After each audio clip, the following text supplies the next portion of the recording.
and Bryan can be heard live every weekday, 5:30 to 10 a.m. on WBAL News Radio 1090, FM 101.5, and the WBAL app.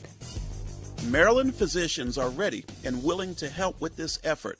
That is part of a February 23rd letter written to the acting health secretary of the state of Maryland, Dennis R. Schrader, from the guest joining us right now, Bryan Nehman, Gene Ransom III. He's the CEO of MedChi, the Maryland State Medical Society. Good morning, Mr. Gene Ransom. Hey, Gene. Good morning. Good morning. How you guys doing this morning? Appreciate you being on board. Look, you wrote this letter back in February, and we had the acting secretary, Dennis Schrader, on the day before that Governor Hogan made the bigger announcement, but he talked about at least 17 physicians that would start with like 100 doses each to begin to get the vaccine out to individuals. Talk about this and why you think it's really an important step going to physicians. Yeah, they actually upped it to 37 practices on Thursday. And this is a really big deal because physicians are the best people to really deal with that vaccine hesitancy and educate people. The other really smart thing that Secretary Schrader and the governor did was when they picked the initial practices to start, they picked people who are seeing patients in underserved communities and African-American, Hispanic communities. So that's going to help with some of the disparity that we've seen in the vaccine rollout to date. Do you think that someone would be more comfortable or more willing to take this shot with their doctor versus, going to a county health clinic or going to a pharmacy? Yeah, I think the biggest problem right now is there's just not enough vaccine coming in from the federal government. I think we have lots of demand, but once we get through the demand, there are a lot of people who are concerned and have questions, and people trust their physician. The 37 practices that have started are just the tip of the iceberg. We have, and we've been helping the state sign up physician practices. We have over 400 practices ready to give out vaccine, ready to go. And talking to your doctor and getting it from your doctor that you know and you have a relationship with, obviously is going to make a difference. It's going to get people feeling comfortable, and once they know their doctor's taking the vaccine and they think it's the right thing to do, it'll be easier to go. So I think it's a really important piece to getting everybody vaccinated and getting back to normal. Gene Ransom, the CEO of MedChi, is on board with us. That is the Maryland State Medical Society representing the docs, the physicians, everybody. We had, Bryan and I, Gene, had pediatricians on board because of the fact that they do a lot of vaccinations anyway, employing them also to be helpful with the rollout. Is that another part of this too, where, get as many physicians' hands on deck as possible? Yeah, the governor's office and Secretary Schrader started with primary care, adult primary care, which I think makes a lot of sense. But every physician that is able, there's something called Immunet, which is a system where we register vaccines with the state, with the health department. And MedChi has been encouraging doctors who want to give COVID, whether they're pediatricians or urologists or whatever, to sign up with Immunet so they can get approved to do it and be ready to go when the vaccine's available. But really, it should be all hands on deck.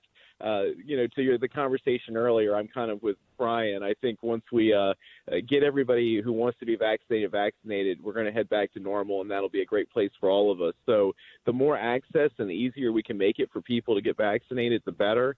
The governor also announced the grant program with the hospitals on Thursday, and he also announced these mobile units going out into communities. I think anything we can do to get this vaccine into people's arms so we can return to normal and return to a normal economy and our normal lives is something we need to do, and the physicians want to be part of making that happen. If someone were to get a shot at their physician's office, would it still be free? It wouldn't cost anything, would it? Well, that doesn't cost anything, and in fact, it is covered by insurance. Any cost would be covered by insurance, but there'd be no cost. You should never get charged for getting a COVID vaccination, so that's not a problem. It doesn't matter whether you get it at a vac site or the health department or a hospital or at a physician's office. It should always be free.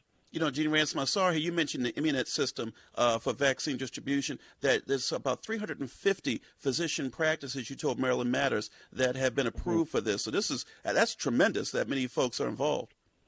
Yeah, that was at the time when I talked to them. Now we're up close to 400, and we are really encouraging physicians to sign up and get ready to go. If you think about it, you have geriatric physicians who give different types of adult vaccinations.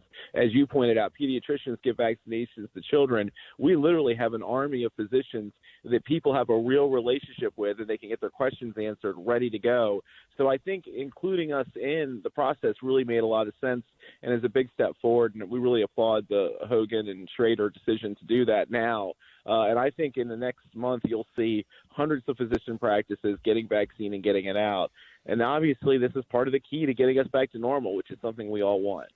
I worry, Gene, about, having all of these different sites out there and whether or not they're going to be used. You hear stuff about him having to give away shots at the end of the day, or maybe even have to throw them out in a pharmacy. Do you think these shots would be used? Like they would actually, if you had 100, that you would, dole out 100 within a day or two?